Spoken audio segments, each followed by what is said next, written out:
Welcome to the deep dive. Today, we're diving into something, well, cosmic and slow. Very slow. Right. We're talking about Pluto. You look at the moon, it zips through signs in days. hmm Mercury, Venus, a few weeks, even Saturn, a couple of years. Yeah. Standard stuff. But Pluto, it just Definitely. crawls. Yeah. We're talking over a decade, sometimes almost 2 decades, in a single sign. It really takes its time. A generational planet, truly. And here's where things get really interesting. When Pluto makes that shift, that ingress into a new sign, it's like the world turns a corner. It often feels that way, historically speaking. So let's unpack Pluto's symbolism a bit. People hear Pluto, they think intense things. Absolutely. Think death and rebirth. Not necessarily literal death, but the death of old ways, old structures. Clearing the ground, sort of. Exactly. To make way for something new, something profound. Often irreversible transformations. It's about hidden forces coming to light, major power shifts. Things that once started you just can't put back in the box. Precisely. It's a slow burn, but the impact is huge. And that's our mission for this deep dive, right? To journey through these Pluto shifts, these ingresses, from about 1914 right up to today. Yes, to see how each one seemed to unlock a totally new chapter in history. It's like watching these pivotal moments where humanity just veered onto a different path. It really is like Pluto's the cosmic timekeeper for these big historical eras. Okay, so where do we start? Pluto into Cancer. Around 1912 to 1914, and what happens right then? World War I erupts. The timing is just, Right. wow. It's incredibly precise. It is. But help us connect the dots. Cancer, we usually associate with home, family, nurturing. How does that become the backdrop for, well, the birth of modern total war? That's a great question because it gets right to the heart of Pluto's transformative power. Cancer is about homeland, roots, family, national identity. Okay. So when Pluto, the planet of destruction and rebirth, enters Cancer, it forces a radical, often violent redefinition of those very things. It weaponizes them almost. Ah, so it's not just abstract power struggles. It becomes deeply personal. Fights for the homeland. Exactly. Fights for national identity. You saw these massive multi-ethnic empires, the Austro-Hungarian, Ottoman, Russian, start to crumble. Because those national identities within them were demanding recognition. Precisely. And the rebirth wasn't just new countries appearing on the map. It was the birth of the modern nation-state, fiercely defined by this intense nationalistic feeling. Right, that grounding in national identity, that must have made the conflict so brutal. And yeah, those empires collapsed, and suddenly you have all these new nations, each asserting its own identity. A complete redrawing of the map, like you said, fueled by Pluto's deep, transformative energy, hitting that core Cancer theme of belonging. So the takeaway is huge then. Pluto and Cancer essentially gave us the modern idea of the nation-state. It really solidified it. And that structure, that idea, still defines so much of our world politics today. It redefined family on a global scale. Okay, so from that era of defining borders and national identity, Pluto moves on into Leo. That's around 1937 to 1939. Correct. Just as World War II is starting to ignite. Another chilling coincidence. So we shift from Cancer's focus on home and roots to Leo. What does Leo bring to the table? How does it amplify things? Leo is all about, well, royalty, leaders, pride. It's connected to the sun, that central shining authority. It's about performance, radiance, being seen. So Pluto in Leo is like power turned up to 11, power needing the spotlight. You could say that. Pluto here manifests as power in its most dramatic, outward, and tragically often its most destructive form. Think big egos, grand ambitions, demanding absolute authority. And the examples are stark. The invention of nuclear weapons. Humanity literally harnessing the power of the sun, the ultimate terrifying Leo expression. Yeah. And then you have the leaders of that era, Hitler, Mussolini, Stalin, these massive totalitarian figures fueled by this intense cult of personality. Absolutely. That dominant, almost messianic self-belief captivating nations, it's very Leo, the singular, powerful figure demanding the world stage. It was power in its most fiery, dramatic form, dictators, nuclear fire. And the birth of the superpower age, really?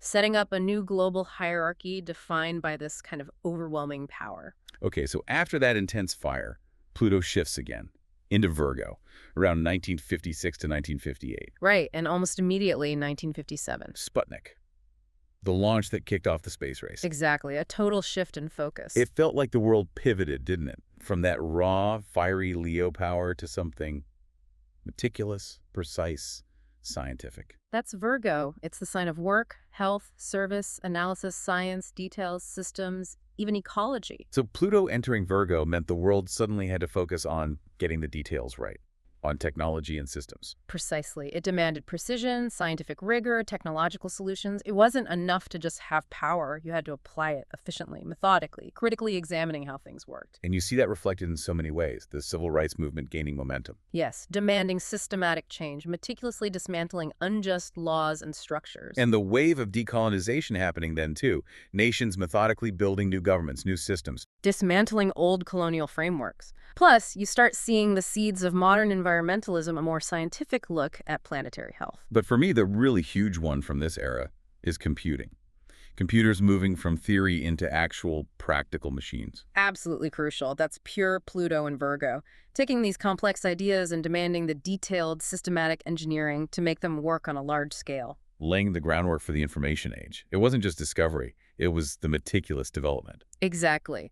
Pluto and Virgo demanded precision, science, and tech solutions on a truly planetary scale, refining the systems. So building on that age of systems, Pluto moves into Libra around 1971. Right. And think about the context then. The Vietnam War is winding down.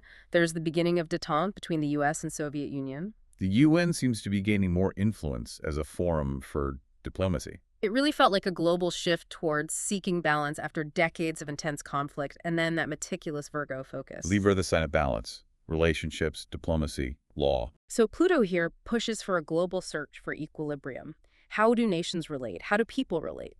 It was about finding new ways to negotiate, coexist, create new frameworks. Stripping away the old imbalances to force a kind of recalibration. Yes, often uncomfortably. Look at 1971, the U.S. goes off the gold standard. A massive economic rebalancing act, shaking up the whole global financial relationship. Definitely. And personally, too, you had the divorce revolution really taking off, challenging traditional relationship structure. Right, and the spread of feminism, demanding a rebalancing of power between genders. Plus, a lot more focus on international human rights treaties. All attempts to establish new rules, new balances, new legal and ethical standards for how we interact. So Pluto in Libra was this intense period of reevaluating relationships, political, financial, personal. Seeking balance after decades of conflict and upheaval. A necessary, if difficult, realignment. Okay, from seeking balance, we then plunged into Pluto in Scorpio around 1983, 1984. Talk about a mood shift. Totally. Cold War tensions are peaking again. Reagan's evil empire speech.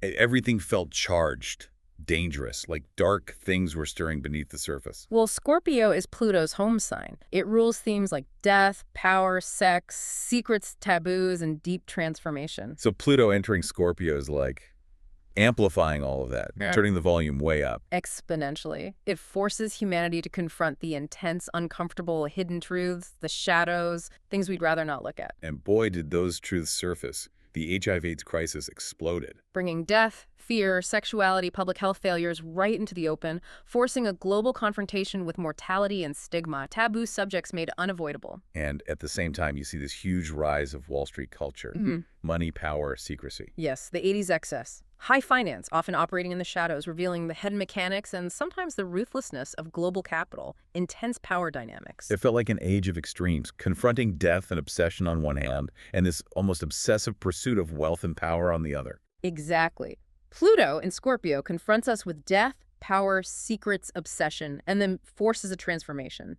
It laid bare society's shadow aspects and demanded a reckoning. Okay, moving out of that intensity, Pluto shifts into Sagittarius around 1995. Right. And what happens right then? The internet, boom, goes mainstream.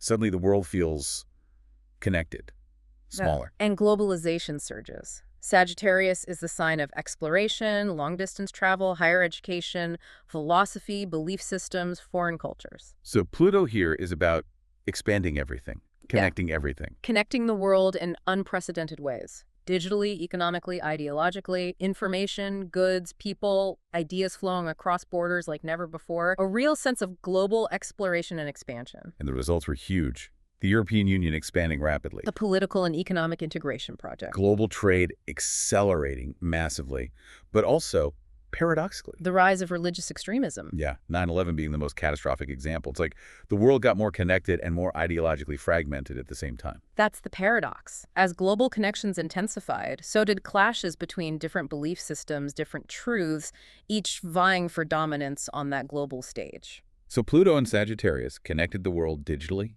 economically, ideologically, but the consequences were complex, massive, and often deeply contradictory. Absolutely. An era of huge expansion, but also intense ideological struggle, pushing our belief systems to the brink. Which brings us closer to home. Pluto into Capricorn, 2008. And the timing. Again, almost unbelievable. The global financial crisis hits like the moment Pluto steps into Capricorn. It felt like a cosmic alarm bell ringing for the system itself. Well, Capricorn is the sign of systems. Governments, corporations, banks, traditions, established structures of power, hierarchies. So Pluto moving in there means time to tear down the old structures, or at least expose their weaknesses. Exactly. It's about dismantling or at least fundamentally challenging these old, established institutions, questioning their integrity, their foundations, their right to hold power. Stripping away the facade to see what's really underneath. Compelling a deep restructuring. And we've certainly seen that. A weakening of trust in traditional banks, governments, media. Yeah, a real crisis of faith in the establishment. And at the exact same time, you see this incredible rise in power of Tech platforms, digital empires. right, Google, Amazon, Facebook, Apple. They've become the new global powers, often operating outside the old rules, building new structures. Filling the power vacuum left by the weakening old guard. They're shaping our lives in ways that maybe governments and traditional banks used to. So Pluto in Capricorn has been this period of dismantling the old banks, media, governments, while these new corporate and digital giants rise. It's been turbulent, questioning authority, exposing corruption, and fundamentally redefining who holds power and how society is structured. And that leads us finally to right now. Pluto has just recently stepped into Aquarius, 2023, 2024. The next big shift is underway. What are we seeing explode right now? Blah. AI. Artificial intelligence is everywhere, developing at lightning speed. Huge leaps. And talk about decentralization in finance with crypto, in information. Yeah, challenging those centralized Capricorn structures. Plus, the urgency of the climate crisis demanding massive collective action. All very Aquarian themes. Aquarius is about technology, innovation, the future, collective power, revolution, humanitarian ideals, breaking from tradition. So it feels like we're stepping into an era defined by tech breakthroughs and maybe people power. Potentially. And it's fascinating to look back. The last time Pluto was in Aquarius was 1778 to 1798. Okay, what happened then? Think American Revolution, French Revolution, the peak of the Enlightenment. Ideas about liberty, equality, human rights, fundamentally reshaping societies. Wow. Okay, so truly revolutionary times. Overthrowing old orders, championing new ideals about individual freedom and how society should be governed. Exactly. A radical restructuring based on new philosophical and political ideas. So what kind of revolution might we be looking at now? It feels like things are changing incredibly fast. Technology, society. Well, if history is any guide, Pluto and Aquarius could herald the next wave of profound technological and social revolution. Bigger than the internet. As big as electricity. Potentially. Think radical shifts in power, maybe towards more collective or decentralized models.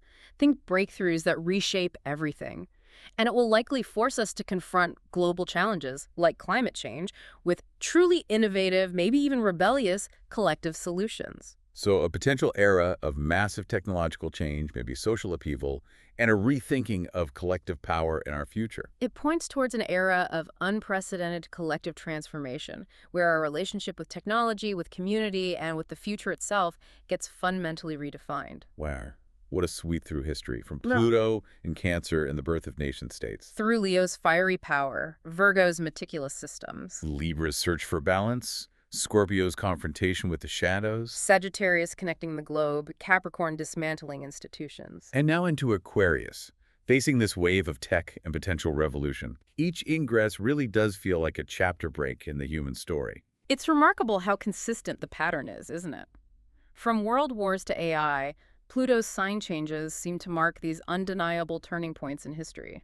It gives you a different lens to view the chaos, a sense of these deep, slow-moving cycles underneath it all. A sense of continuity, even amidst profound change. Absolutely. And this current shift into Aquarius. Yeah. There's so much happening already, so much to unpack, Definitely. The next 20 years promise to be interesting. which is exactly what we'll dive into next time.